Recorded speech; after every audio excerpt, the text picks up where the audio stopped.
Querido amigo, hoje vamos estudar o texto que completa o capítulo 1 do livro de Tito. Estudamos no programa passado, além dos aspectos introdutórios, os versículos 1 a 4 do capítulo 1, e hoje vamos estudar o restante desse capítulo, Tito 1, 5 a 16. Nesse texto, nós vamos encontrar dois assuntos da maior importância sobre os quais devemos refletir. Vamos estudar sobre a liderança da igreja e a questão dos falsos mestres. Na verdade, são assuntos que estão relacionados, mas vamos estudá-los na ordem que aparece no texto bíblico. Primeiramente, queremos estudar o texto que se refere aos líderes da igreja. Capítulo 1, do versículo 6 até o versículo 9. E o título que eu dei para esse texto é exatamente Os Líderes da Igreja Cristã. Querido amigo, Cristo é o cabeça da igreja. Isso eu creio que está bem claro por todo o Novo Testamento. Deus concedeu, entretanto, outros líderes à igreja para a edificação do corpo de Cristo. Podemos ver isso lá em Efésios 4:11.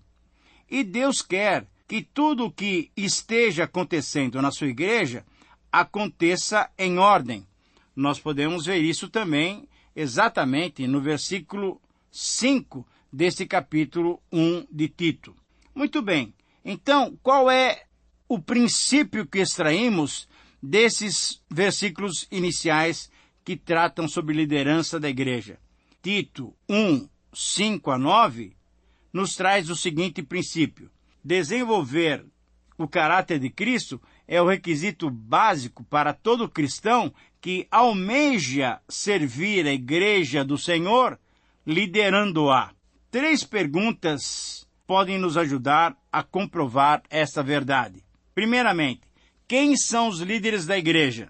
Conforme nós já estudamos lá em 1 Timóteo, são eles bispos, isso é, superintendente ou supervisores, presbíteros, isto é, mais velhos ou conselheiros, e pastores, aqueles irmãos designados e dotados do dom de apacentar, nutrir e reger.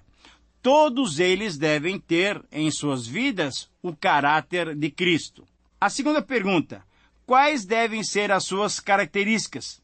Ora, podemos agrupar essas características vistas nesse texto e também em 1 Timóteo 3 em 4 áreas. Na área pessoal, eles têm que ter o caráter de Cristo, isso é, não devem ser avarentos, não amantes do dinheiro, não devem ser arrogantes, não devem ser orgulhosos, não devem ser dados ao vinho, isto é, aquele que fica bêbado, sem controle, não devem ser cobiçosos de torpe ganância, não ter padrões para ganhar bens materiais usando o ministério. Ele deve ser sóbrio, piedoso, ter domínio de si e deve ser irrepreensível. A irrepreensibilidade não é viver sem pecado, porque nós não conseguimos não pecar. Mas, uma vez que pecamos, devemos confessar, devemos manter a nossa consciência limpa. Na área familiar, ele também deve ter o caráter de Cristo. Ele deve ter uma só mulher, não polígamo. Ele deve governar bem a sua casa, dando provas no seu lar de boa liderança. Ele deve criar os seus filhos sob a disciplina com todo respeito. Isso é, criar os filhos no temor e na disciplina do Senhor. Ele deve ter filhos crentes que não são acusados de dissolução. Isso é, ele deve ter um grupo de filhos, ou filho, ou uma filha, que não seja insubordinado. Ele deve ter uma família crente com bom testemunho. E ele deve ser hospitaleiro, isso é, uma pessoa acolhedora no seu lar. Na área social também, ele deve ter também o caráter de Cristo. Não irascível, não violento, inimigo de contendas, cordato, amigo do bem. Ele deve ter uma boa reputação para não cair nos laços de Satanás e ele deve ser justo. Ora, nessa área social, ele não deve se irar, não deve ser um golpeador, isso não deve repreender fisicamente. Ele tem que ser, ao contrário, um homem pacífico, bondoso, deve ser delicado, pronto a ceder, manso, amável, enfim, com o caráter justo de Cristo, ele deve ser alguém imparcial, não ceder ao erro, ele deve ser uma pessoa íntegra. Na área ministerial, ele também deve manter o caráter, deve ter esse padrão, o caráter de Cristo. Ele deve ser uma pessoa apta para ensinar, apegado à palavra, baseada na doutrina. Ele deve afadigar-se na palavra e no ensino. Isso é, deve ter prazer em estudar, gastar tempo em estudar e ensinar. Ele deve ter capacidade espiritual para exortar pelo reto ensino, apontar o caminho correto para que a igreja ande por caminhos corretos. Ele deve ter poder para convencer aqueles que se opõem.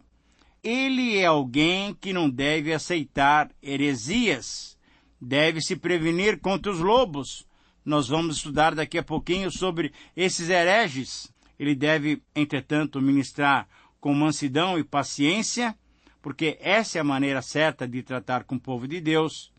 Não deve ser neófito para não se ensoberbecer e cair na condenação do diabo. Ele deve ser irrepreensível como despenseiro, que sabe oferecer a sã doutrina, que sabe oferecer o melhor ensino para a igreja, e ele deve ter um profundo cuidado com a igreja de Deus. Isso é, ele deve sentir responsabilidade pelo seu ministério, saber como Deus quer que ele atue nessa igreja que o Senhor, Deus, comprou com seu próprio sangue, isso é, com o sangue de Cristo. E, finalmente, a terceira pergunta sobre os líderes da igreja é: por que devem possuir essas características? Querido amigo, são 3 respostas muito importantes. O líder da igreja deve ter essas características porque ele precisa exortar pelo reto ensino. Isso é, ele deve ser um conhecedor profundo da sã doutrina para poder ensinar corretamente aos seus liderados. Ele deve possuir essa característica para convencer os que contradizem a verdadeira fé. Ele deve combater e refutar os falsos ensinos. E ele deve possuir também essas características para que Deus conceda o arrependimento e o retorno à sensatez, livrando as pessoas que estão desviadas dos laços do diabo. Querido amigo, nesse primeiro texto do capítulo 1 de Tito, encontramos então essas características. Quem são os líderes da igreja? E nós precisamos adequar as nossas igrejas.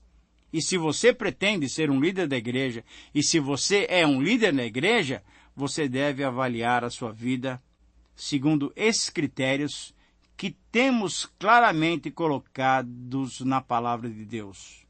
Peçamos então a Deus que nos dê essas características, que nos dê o caráter de Cristo.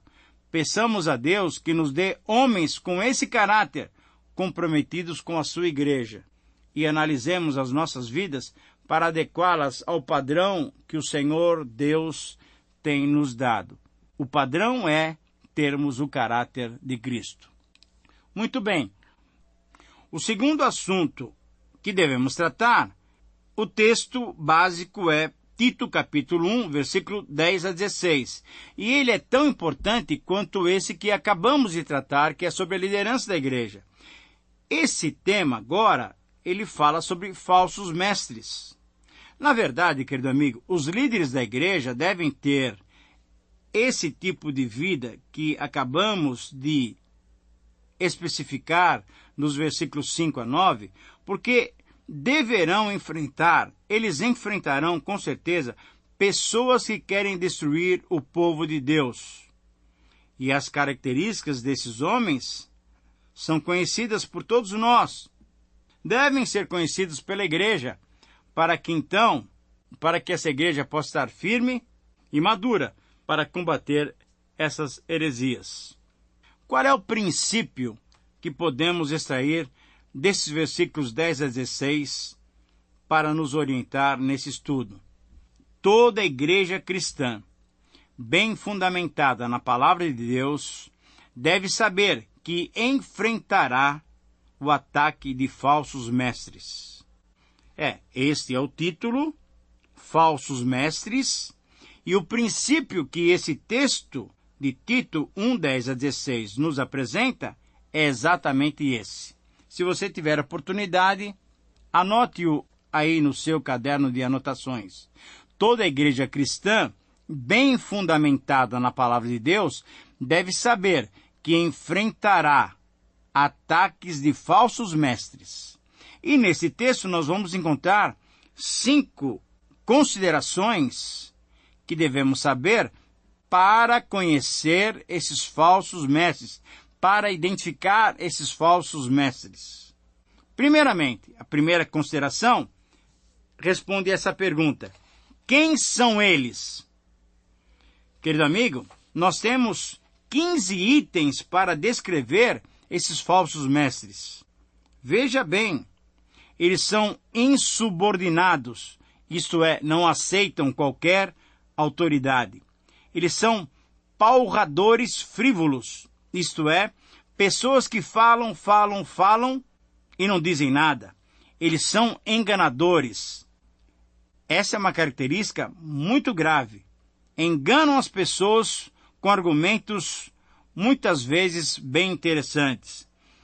Eles pregam a circuncisão, isso é, aplicando essa verdade para os nossos dias, eles são pregadores de leis, de regulamentos, são legalistas, mas eles são também gananciosos, estão a fim de lucros sórdidos, eles são mentirosos, dizem que são de Deus, mas na verdade não são. Eles são feras terríveis, ventres preguiçosos. Veja que descrições mais duras, mas são descrições verdadeiras. Pessoas que não querem saber do trabalho árduo do ministro de Deus. Na verdade, são descrentes. Eles têm as suas mentes corrompidas. Eles têm consciências corrompidas. Eles fazem coisas abomináveis, detestáveis por Deus. Eles são reprovados para toda boa obra. E, enfim, em 15º lugar, a Bíblia os qualifica como desobedientes. Querido amigo, nós, como membros da Igreja de Deus, temos que estar advertidos, porque esses estão em nossas igrejas.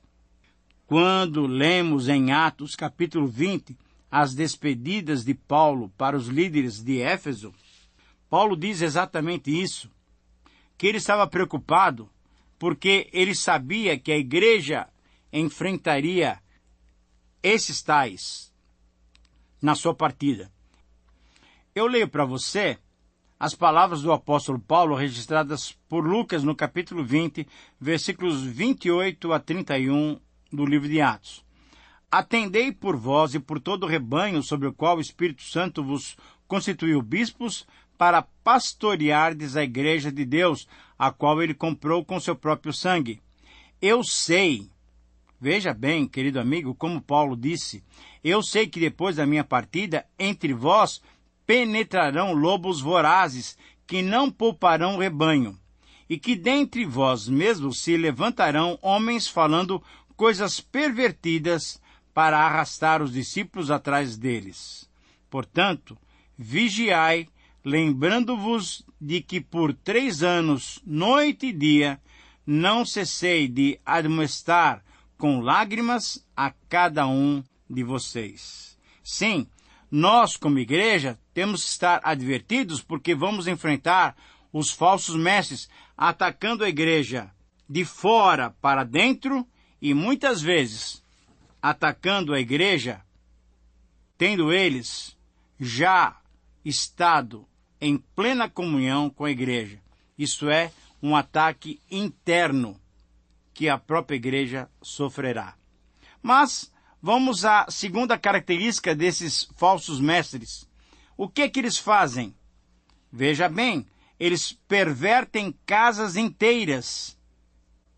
Isto é, viram de cabeça para baixo as pessoas com as suas doutrinas.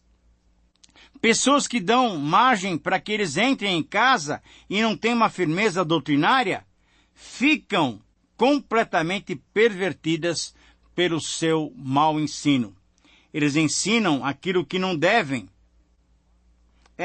Ensinam, conforme 1 Timóteo 5,13, até artes mágicas, simpatias. Eles se ocupam com fábulas judaicas. Eles se ocupam também com mandamentos de homens desviados da verdade. Querido amigo, infelizmente, essa é uma realidade dos nossos dias.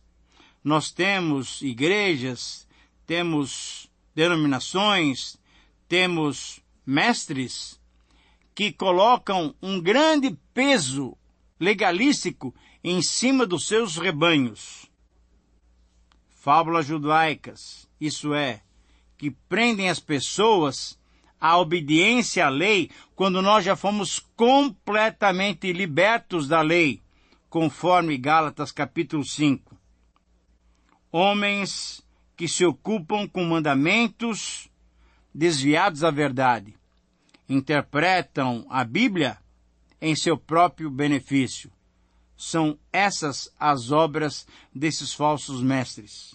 Uma terceira característica destes homens é que eles têm entre eles mesmos testemunhos reprováveis.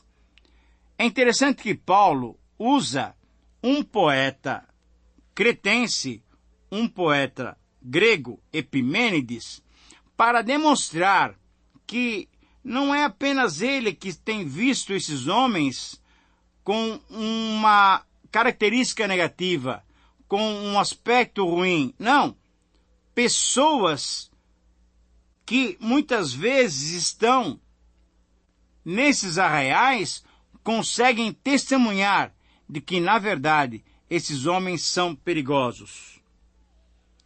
No caso ali de Creta, esse poeta Epimênides testemunhou que o tipo de vida que eles viviam era uma vida desprezível, uma vida iníqua.